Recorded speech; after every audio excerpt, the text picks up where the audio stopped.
అమరావతిలో ఎట్టకేలకి ఆ seed access రోడ్లో ఎవరైతే భూములు ఇవ్వలేదో ఉండవల్లి రైతులు వాళ్ళ దగ్గర నుంచి బలవంతంగా భూమిని స్వాధీనం చేసుకున్నారు. నేను గతంలోనే ఒక వీడియోలో చెప్పాను, ఆ seed access road 21 kilometres long, అది స్ట్రెచ్. అందులో కొన్ని చోట్ల ఉండవల్లి రైతులు, అట్లాగే పెనుమాక రైతులు కొంతమంది ఇవ్వకపోవడం చేత ఆ రోడ్డు పూర్తి కాల. అది యాక్చువల్గా రాజమార్గం, అమరావతికి ప్రధాన రహదారి. అక్కడక్కడ బిట్స్ ఇవ్వకపోవడం వల్ల ఆ మధ్యలో గ్యాప్స్ అట్లా ఉండిపోయినాయి. ఇంతవరకు పూర్తి కాల, 10 ఏళ్ళైనా కూడా ఆ మెయిన్ రోడ్డు. ఈ నేపథ్యంలో చాలా కాలంగా దీని గురించి సంప్రదింపులు జరుగుతున్నాయి, నెగోషియేషన్ జరుగుతున్నాయి. రకరకాల మార్గాల ద్వారా ట్రై చేశారు, ఇది కాలేదు.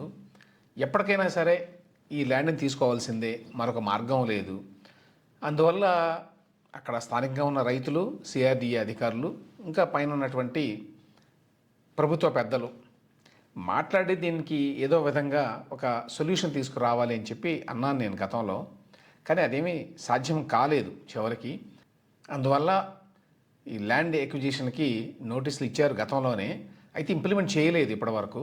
2026 జనవరిలో ఇచ్చారు ఈ ల్యాండ్ ఎక్విజిషన్ కోసం నోటీసు, అయితే ఇంప్లిమెంట్ చేయలేదు దాన్ని. ఎందుకంటే ఇంకా ఏమైనా మాట్లాడడానికి అవకాశం ఉందేమో, విల్లింగ్గా ల్యాండ్ పూలింగ్ కింద ఇస్తారేమో అని చెప్పి చూశారు. అది జరగకపోయేసరికి ఫైనల్గా నిన్న 2.77 ఎకరాలు తీసుకున్నారు. ఇంకా ఒక 10 ఎకరాలు ఉందట ఆ రోడ్డుకి సంబంధించి. రోడ్డు పక్కన అటు ఇటు యూటిలిటీస్ ఉంటాయి, వాటికి సంబంధించి ఇంకా అవసరం ఉంది కొంత. బట్ ఇది మాత్రం చాలా ఎసెన్షియల్ అనమాట, ఈ 2.77 ఏకర్స్. అందువల్ల దీన్ని తీసుకున్నారు. సహజంగానే రైతులు తీవ్రమైనటువంటి మనోవేదనకు గురవుతారు. వాళ్ళ కళ్ళ ముందే వాళ్ళ పొలాన్ని జేసీబీలను తీసుకొచ్చి వాళ్ళ పంట పొలాన్ని నాశనం చేసి స్వాధీనం చేసుకుంటుంటే ఎవరికైనా బాధ ఉంటుంది. ల్యాండ్ ఎక్విజిషన్ అనేది ఇన్హెరెంట్గానే చాలా ప్రాబ్లమాటిక్. అది భూసేకరణ అనేది ప్రభుత్వం చేయటం వల్ల చాలామందికి జీవితాలు తలక్రిందులు అవుతాయి, అందులో సందేహం లేదు. అయితే ఆస్తి హక్కు అనేది ఇప్పుడు ఇవాళ రోజున ఫండమెంటల్ రైట్ కాదు. ఇందిరాగాంధీ గారి సమయంలోనే దాన్ని ప్రాథమిక హక్కు కింద తీసేశారు. అది ఇప్పుడు ఓన్లీ చట్టబద్ధమైన హక్కు అంతే, లీగల్ రైట్, ఫండమెంటల్ రైట్ కాదు. దానికి తోడు ప్రభుత్వానికి ఎమినెంట్ డొమైన్ అని ఉంటుంది. దాని కింద అంటే పబ్లిక్ ఇంట్రెస్ట్, ప్రజా అవసరాల దృష్ట్యా ప్రైవేట్ వ్యక్తుల ఆస్తిని స్వాధీనం చేసుకునేటువంటి హక్కు ఉన్నది. అది ఎస్టాబ్లిష్డ్ రైట్. అందువల్ల ప్రభుత్వాలు కావాలనుకున్నప్పుడు ఇట్లా ల్యాండ్ ఎక్వైర్ చేయొచ్చు. అయితే అమరావతిలో ఓవరాల్గా దాదాపు 97-98% ఇప్పటి వరకు ల్యాండ్ పూలింగ్ ద్వారా, భూ సమీకరణ ద్వారా తీసుకున్నారు. అంటే ఉభయ పక్షాలు కూర్చొని ఒక అండర్స్టాండింగ్కి వచ్చి, అట్లాంటిది ఇప్పుడు మరి బలవంతంగా భూమిని లాక్కోవాల్సిన పరిస్థితి రావడం నిజంగా దురదృష్టకరం. ఇంతకుముందు చెప్పుకున్నట్టుగా మనం ఉండవల్లి రైతులు లేక పెనుమాక రైతులు వాళ్ళు ఎందుకు మొదటి నుంచి అపోజ్ చేస్తున్నారు అంటే, ఒకటి వాళ్ళ భూములకి రేట్లు ఉన్నాయి, బెటర్ ప్రైసెస్ ఉన్నాయి. ఎందుకంటే నేషనల్ హైవేకి దగ్గరగా ఉంది కాబట్టి. దానికి తోడు కొంత పొలిటికల్ లాయల్టీసు, పొలిటికల్ సింపథీసు ఇట్లాంటివి కూడా కొన్ని ఉంటాయి. అవి కూడా కొంత రోల్ ప్లే చేస్తాయి. కానీ అన్నిటికంటే ఇంపార్టెంట్ ఏమిటంటే, మా భూములకి ఎక్కువ వాల్యూ ఉంది కాబట్టి మేము వాటిని ఉంచుకుంటాం, మిగతా వాళ్ళతో సమానంగా మాకు ఏదో పరిహారాలు ఇస్తామంటే కుదరదు అనేటువంటి ధోరణిలోనే ఉన్నారు. అయితే ప్రభుత్వం కూడా ఈ విషయంలో చాలా ఓపిక పట్టింది. దాదాపు 10 సంవత్సరాలు అయిపోయింది. 2015లో మొదలైంది కదా ఈ ల్యాండ్ పూలింగ్ అనేది. సరే, మధ్యలో జగన్మోహన్ రెడ్డి గారు వచ్చారు, ఒక 5 ఏళ్ళు గ్యాప్ వచ్చింది అనుకోండి. బట్ స్టిల్ మరి ఇప్పటికైనా సరే రాజధాని నిర్మాణం జరగాలి అంటే ఆ రోడ్లు ఉండాలి. రోడ్డు లేకుండా రాజధాని ఉండదు. అందులోనూ ఇది సీడ్ యాక్సెస్ రోడ్డు, అంటే మెయిన్ రోడ్డు. ఆ మెయిన్ రోడ్డే ఇంతవరకు పూర్తి కాకపోవడం చేత చాలామందికి అసలు అమరావతి ఎప్పటికైనా పూర్తి అవుతుందా అనేటువంటి అనుమానాలు కూడా వచ్చినాయి. ఆ నేపథ్యంలో ఇక బహుశా తప్పనిసరి పరిస్థితుల్లోనే ఇప్పుడు ఈ ల్యాండ్ ఎక్విజిషన్ చేశారు. అక్కడ పోలీసులను పెట్టి చేశారు. రైతులు కొంతమంది ప్రొటెస్ట్ చేశారు, ఫ్యామిలీ మెంబర్స్. రైతులంటే పెద్ద ఎక్కువ మంది రైతులు కూడా లేరు, చిన్న ఎక్స్టెంటే కాబట్టి ల్యాండ్. అంతమంది పోలీసులు అధికారుల ముందు వాళ్ళు నిలబడలేరు కాబట్టి వాళ్ళని పక్కకు లాగేశారు, జేసీబీలు తీసుకొచ్చారు, దాన్ని టేక్ ఓవర్ చేసుకున్నారు. వెంటనే ఆ ప్రైవేట్ కంపెనీల వాళ్ళు కూడా ఇచ్చేశారట, వాళ్ళు చదును కూడా చేశారు. ఇవన్నీ అయిపోయినాయి ఒక రోజులోనే. అంటే ఇది చిన్న ల్యాండ్ కాబట్టి, అంటే ఈ స్ట్రెచెస్ చిన్నవి ఉన్నాయి అక్కడక్కడ. ఇక్కడ పాయింట్ ఏమిటంటే ఆ రైతుల పరిస్థితిని ఖచ్చితంగా అర్థం చేసుకోవాలి. వాళ్ళ బాధ నిజంగానే జెన్యూను.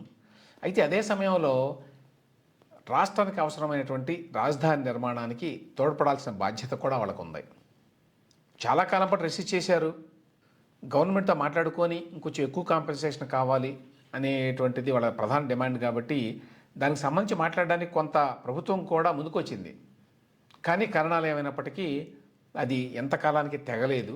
దాంతో ఇప్పుడు వీళ్ళు 2.77 ఏకర్స్ తీసుకొని అవార్డు పాస్ చేశారట. అవార్డు పాస్ చేయడం అంటే ఏంటంటే ఈ రైతులు ఒప్పుకోలేదు కాబట్టి ఈ భూమి ఇవ్వడానికి ఈ 2.77 ఏకర్స్ కోర్టుకి ఇన్ఫామ్ చేసి అక్కడే డిపాజిట్ చేస్తారు. ఈ భూమికి 7.14 కోట్ల రూపాయలు జమ చేశారట. ఎకరాకి 2,40,00,000 రూపాయల పరిహారం వచ్చిందని చెప్తున్నారు. కానీ అది కోర్టులోనే ఉంది. ఈ రైతులు ఎవరు తీసుకోలేదు. యాక్సెప్ట్ చేస్తే ల్యాండ్ అక్విజిషన్ని తీసుకుంటారు, లేదు అంటే అండర్ ప్రొటెస్ట్ అని చెప్పి తీసుకొని మళ్ళీ కోర్టులో కేసు వేయచ్చు. సో ఈలోగా చాలామంది రైతులు మాకు డబ్బులు ఇవ్వకుండా తీసుకున్నారు, కోర్టులో ఉన్నది ఇది కేసు అయినా కూడా తీసుకున్నారు అంటే యాక్చువల్గా కోర్టులో ప్రస్తుతానికి లేదు. ఎందుకంటే గతంలో ఇది కోర్టులో ఉండేది. తర్వాత జగన్మోహన్ రెడ్డి గారు 2024లో అధికారంలోంచి దిగిపోయే ముందు ఈ ల్యాండ్ ఎక్విజిషన్ నోటీసులను ఉపసంహరించుకున్నారు. కాబట్టి అంతటితో అది ముగిసిపోయింది.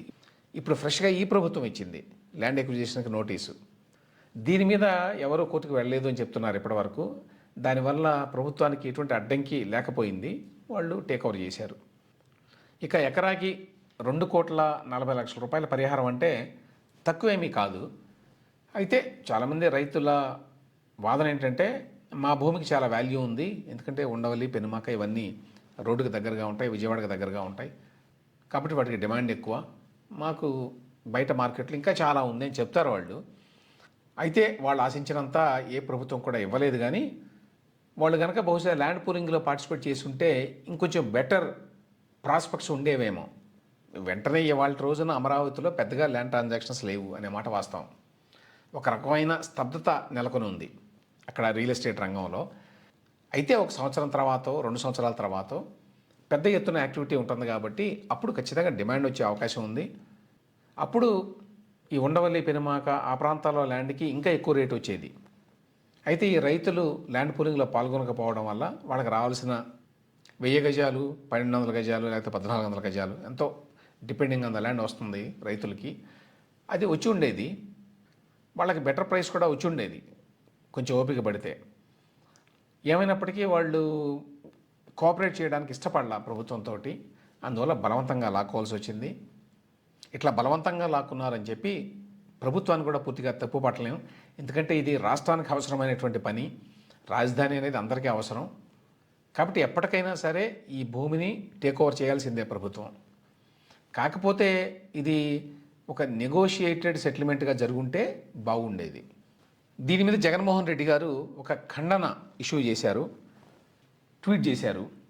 అమరావతి రాజధాని పేరుతోటి ఉండవల్లిలో రైతులపై చంద్రబాబు నాయుడు ప్రభుత్వం సాగించిన రాక్షస కాండను తీవ్రంగా ఖండిస్తున్నాను.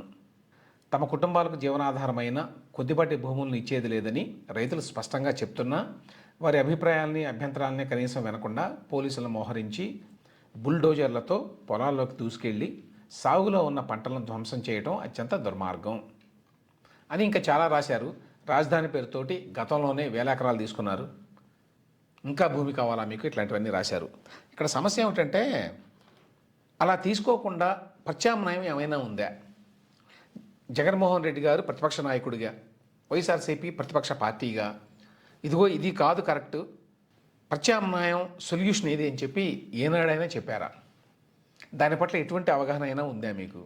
అదేమీ లేకుండా ఊరికి ఖండిస్తే తీసుకోవడానికి వీల్లేదు అంటే రాజధాని నిర్మాణం ఎట్లా అవుతుంది? నిజంగానే జగన్మోహన్ రెడ్డి గారు చెప్పినట్టు చిన్న సన్నకారు రైతులు బలవంతంగా లాక్కున్నారు, కరెక్టే. బలవంతంగా లాక్కోకుండా వదిలేస్తే ఏం చేయాలి? రాజధాని ఏం చేయాలి? 34,000 మంది పైగా రైతులు ఇచ్చారు కదా, వాళ్ళ సంగతి ఏంటి? రాష్ట్రానికి రాజధాని సంగతి ఏంటి? ఈ రోడ్డు అంతా వేశారు, అక్కడక్కడ ప్యాచ్లు ఉన్నాయి, అవి దాదాపు 10 ఏళ్ళ నుంచి అలాగే ఉన్నాయి. ఏం చేయాలి ఆ రోడ్డుని? 21 కిలోమీటర్ల రోడ్డు ఇప్పటికే కొన్ని వందల కోట్ల రూపాయలు ఖర్చు పెట్టారు దాని మీద, బహుశా వేల కోట్లు అయి ఉంటుంది. దాన్ని ఏం చేయాలి? ఒక అపోజిషన్ పార్టీగా వైఎస్ఆర్సీపీ లేక జగన్మోహన్ రెడ్డి గారు క్రిటిసైజ్ చేయటం ఆయన బాధ్యత. రైతులకు అండగా నిలబడతా ఉన్నారు, అది కూడా మంచిదే. కానీ దీనికి సొల్యూషన్ ఏంటి?